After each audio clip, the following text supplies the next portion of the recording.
Wow, 500,000. That's the amount of views that this channel has accumulated. If you guys don't know what accumulated means, it means the total amount that something has received.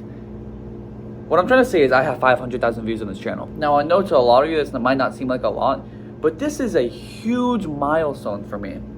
I never even thought I'd be able to make it this far. I started this account a little less than half a year ago, but I haven't been super consistent. I have only been consistent for a few months now.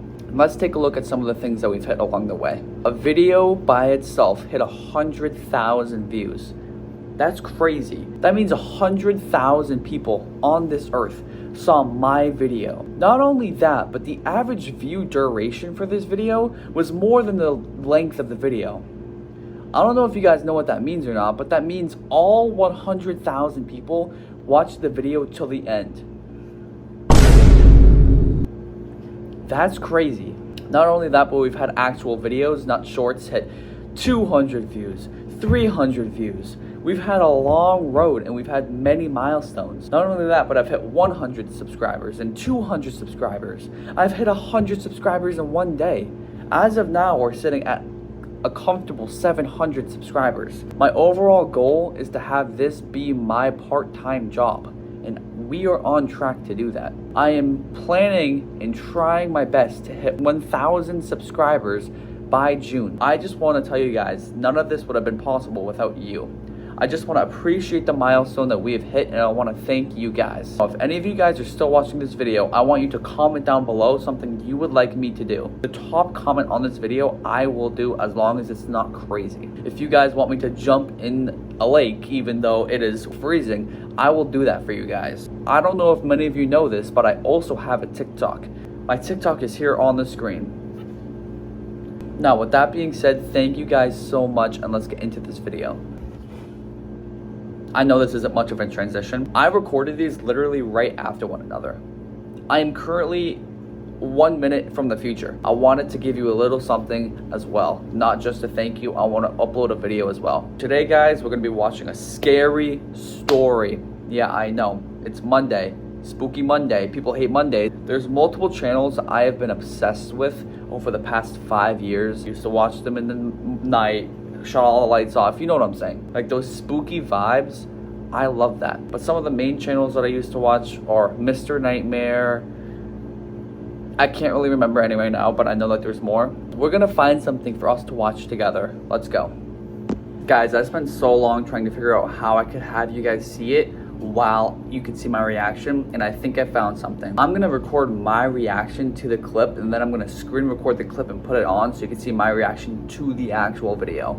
So this seems like it would be the easiest way to go about it. So let's just hop right into the video. The video that I found is by a creator named Morty.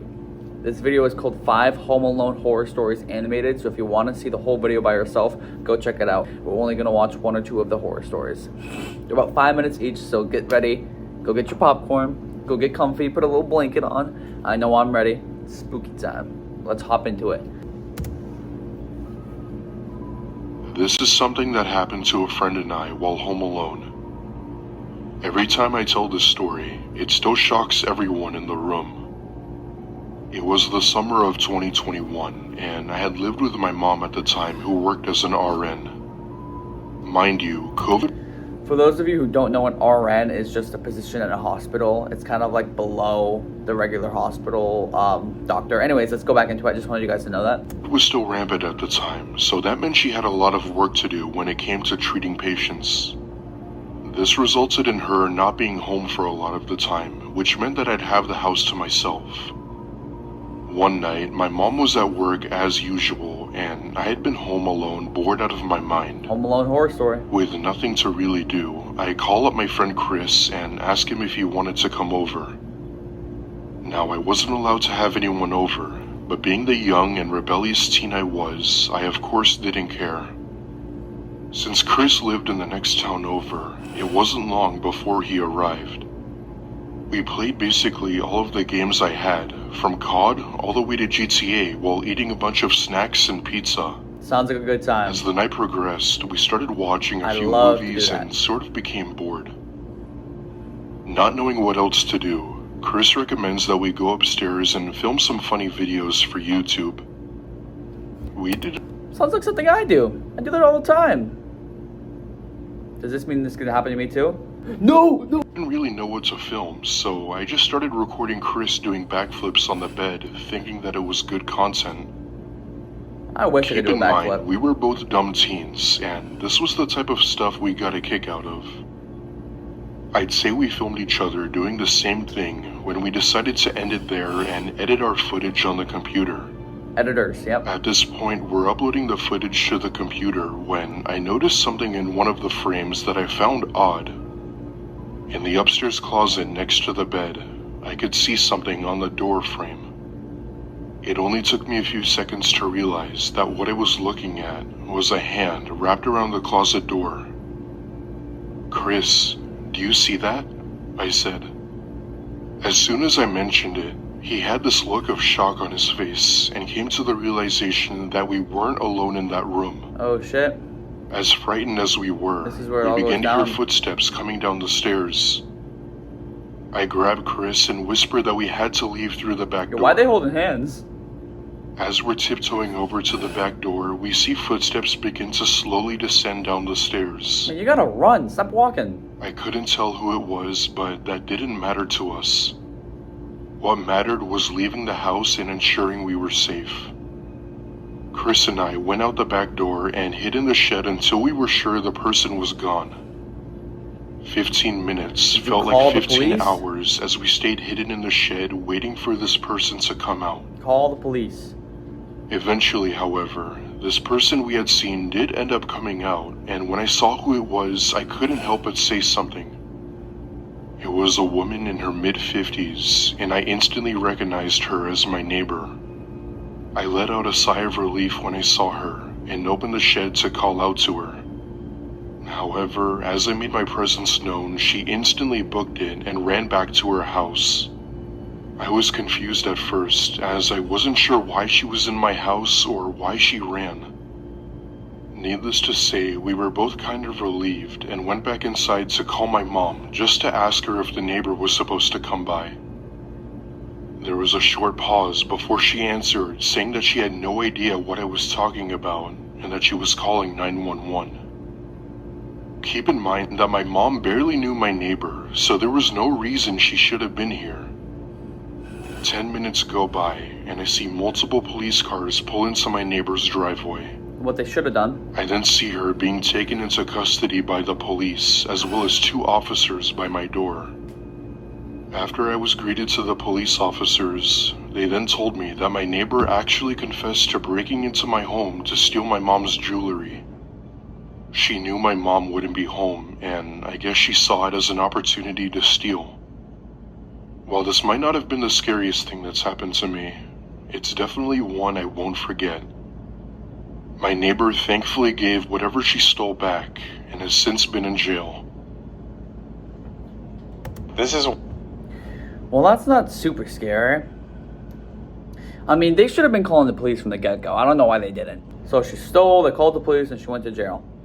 That's a happy ending. Most of these stories usually don't have happy endings, or some of them do, but not in a really good way. So, I mean, whatever. Glad everyone's okay. All right, we're gonna watch one more scary story, and that's gonna be the video. I hope you guys have been enjoying this, and let's get into the second video.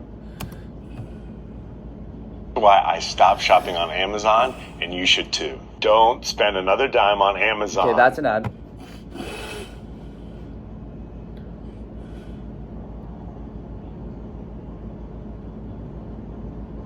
This happened when I was I was gonna say, 12. where was the audio? I was home alone for one night since my parents were in town with friends. I was in my room around 4:30 a.m. when I was woken up to the sound of knocking coming from the front door. I wasn't going to answer it, but when I looked out the peephole, there wasn't anyone there, shockingly. Then about 10 minutes later, the knocking happened again. Okay, already I strong. put on my shoes and sweatshirt just in case I needed to get out of the house through the back door. I looked out the peephole again, and I saw a guy who looked to be in his early 50s standing about a yard away. That dude is But creepy. I didn't get a good view of his face, so I couldn't tell who he was. I even saw a knife tucked into his jeans. Then he took 4 steps towards my house. I freaked out, so I went out the back door as quietly as possible. This is starting off strong. Don't get me wrong when I say this, but before leaving the house, I didn't put on any pants. Yeah, I know. It's weird, right? But I didn't want to waste any time. But thankfully, I was still wearing my tidy whities. Anyway, She's done. when I got outside through the back door, I got to the sidewalk and ran for what felt like miles. I was running for about 2 blocks, and I then walked for about 5 more blocks until I finally found a police car. The officer in the car rolled down the passenger window and asked me, "Hey kid, you okay? Why aren't you wearing any pants?" I told him there was a guy at the front door of my house with a knife, and I left to go get help. I told him I didn't have any pants on because I didn't want to waste time and that I was scared for my life. He told me it'll be okay, and then he told me to get into his car so he could drive me home and then take a look at the situation. I got in his car and he drove me. When we got to the house, the officer told me to stay in the car until he got the guy, just for my safety. After about 3 minutes, he came out of my house with the guy in handcuffs. So they got him, alright? I got out of the car, and I went to go see who the guy was that tried to get into my house. I was absolutely shocked when I saw who it was. It was my mom's ex-boyfriend. Okay. Apparently, he wanted to come to the house in the middle of the night to slit her throat to get revenge on her for dumping him. But when he saw she wasn't home, he was angry, and I kid you not, that guy with the knife actually told me that I was his other target if she wasn't there. He then said to me, "You're really lucky you got out of the house in time to get the police. Otherwise, you would have been dead." The officer put the guy in his car, What the and hell? he came back to me, and I told him how the guy's my mom's ex-boyfriend. He said that he'd call my parents to come over, and that he'd tell them about it. I gave him my mom's number, he called her, and then they said they were on their way. About 5 minutes later, my parents came home, and the officer told them what happened. Afterwards, I told my parents everything else. They were glad I wasn't hurt, but were also confused about why I left the house while I was still in my underwear. That doesn't I matter. just told them I was scared for my life and you didn't want to serious? waste time. That's what you're worried about? They understood. We thanked the officer, and then he left, and that guy with the knife got taken away. I went in the house with my parents, sat down in the living room, and explained to them a second time the entire story. They were just glad I wasn't hurt or worse. I'm now 23 and I have my own place, and I always make sure my place is locked before leaving for any reason or even going to bed. Good. We haven't heard from my mom's ex-boyfriend since, and we hope it stays that way. Yeah, I would imagine. Okay, why the hell would that guy be knocking if he's trying to kill? I mean, like, I'm not on the side of the murderer, but, like, seriously, like, that just sounds stupid. Also, the one night that the parents are gone, that's crazy. It could low-key be better that way, because if the parents weren't home and they opened the door to say, "What are you doing?" to the guy, and he just stabbed them, you know? So it could be better, it could be worse, but I think they got away all right. But the fact that the guy was gonna kill the 12-year-old daughter, like, how is that fair to getting dumped? That's your revenge? Murder? Alright, but anyways, that's crazy. But if you guys watched this, thank you so much for watching to the end. Please consider subscribing. You can always go to my channel and leave me suggestions. Thank you so much, everybody, and have a great day. See ya.